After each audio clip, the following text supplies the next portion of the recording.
Bapak Ibu yang dikasihi Tuhan Yesus Kristus, salam sehat. Dan jumpa kembali dalam Renungan Harian GKI Kebonjati pada hari ini. Firman Tuhan akan saya bacakan dari kitab Galatia pasal 5 ayat 16, 17 serta ayatnya yang ke-22. Demikian firman Tuhan. Maksudku ialah hiduplah oleh roh, maka kamu tidak akan menuruti keinginan daging. Sebab keinginan daging berlawanan dengan keinginan roh, dan keinginan roh berlawanan dengan keinginan daging. Karena keduanya bertentangan, sehingga kamu setiap kali tidak melakukan apa yang kamu kehendaki. Tetapi buah roh ialah kasih, sukacita, damai sejahtera, kesabaran, kemurahan, kebaikan, dan kesetiaan. Nah, Bapak Ibu sekalian yang dikasihi oleh Tuhan Yesus Kristus, renungan harian hari ini akan kita konsentrasikan pada satu kata, yaitu kasih sebagai buah roh. Bila kita membaca ayat 22 tentang buah roh, maka tidak bisa kita meninggalkan atau mengabaikan ayat-ayat sebelumnya, terutama keseluruhan dari kitab Galatia. Bahwa kitab ini salah satu bagiannya hendak mengajarkan kepada umat di Galatia tentang keharusan hidup sebagai orang Kristen.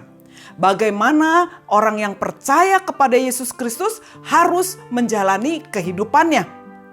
William Barclay dalam buku Pemahaman Alkitab Setiap Hari menuliskan sebuah syair dari seorang prajurit yang bernama Stuart Kennedy yang menuliskan demikian. Aku manusia, manusia campuran sejak aku dilahirkan. Manusia yang memiliki sifat sorgawi, namun ia pun manusia duniawi. Nah, syair ini hendak menyatakan bahwa hidup orang Kristen sebenarnya adalah hidup yang ada di dalam dua bagian.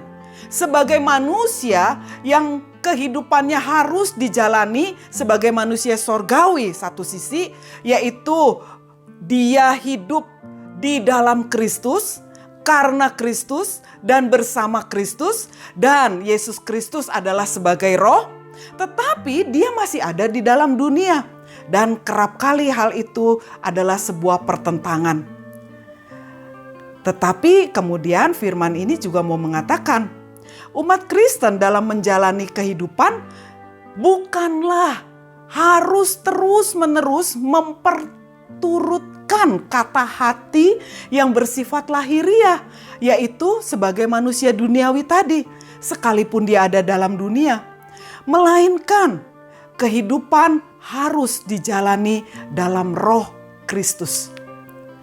Karena dalam Galatia pasal 5 ayat 18-21 dituliskan oleh Paulus bagaimana hidup manusia yang tidak dijalani bersama dan di dalam Yesus Kristus, yaitu di dalam roh Kristus. Tidak berjalan bersama Yesus Kristus, maka dia berjalan hanya memperturutkan kehendak lahiriahnya saja.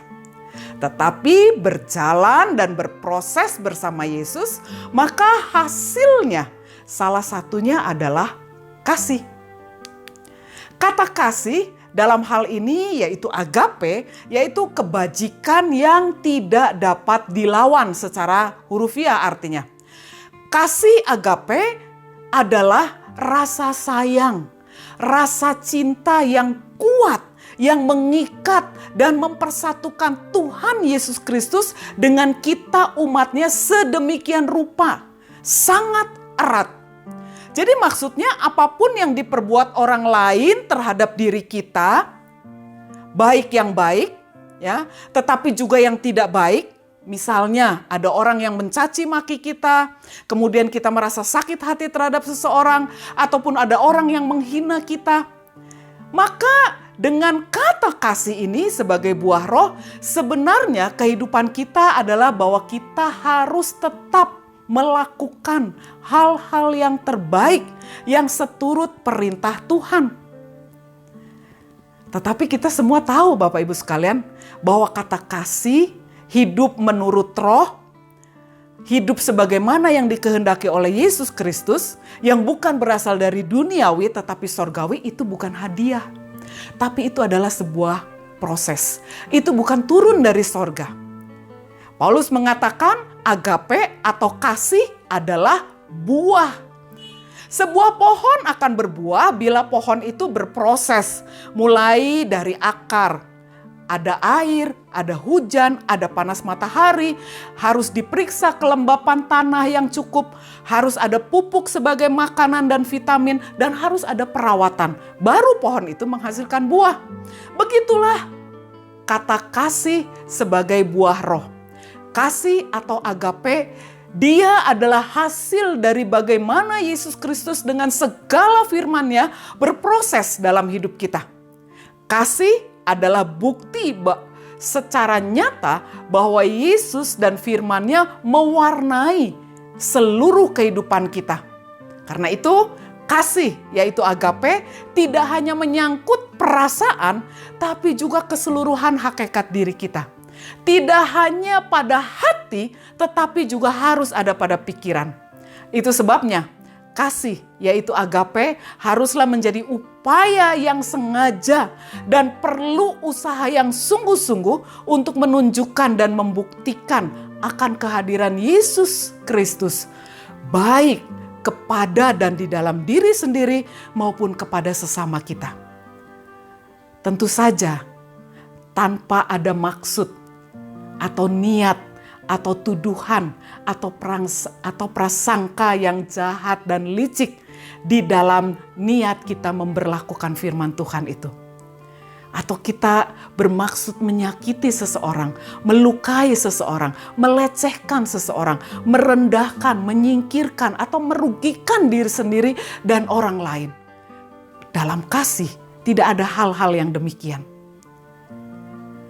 Bapak Ibu yang dikasihi oleh Tuhan Yesus Kristus, kasih semata-mata adalah wujud nyata dari sifat sorgawi yang ada di dalam hidup manusia dan berproses terus-menerus di dalam hati, perasaan maupun pikiran manusia. Mari kita jalani ziarah iman hari ini di dalam dan melalui dan bersama Yesus Kristus yang mengikat kita dengan kasih-Nya. Tuhan memberkati. Amin.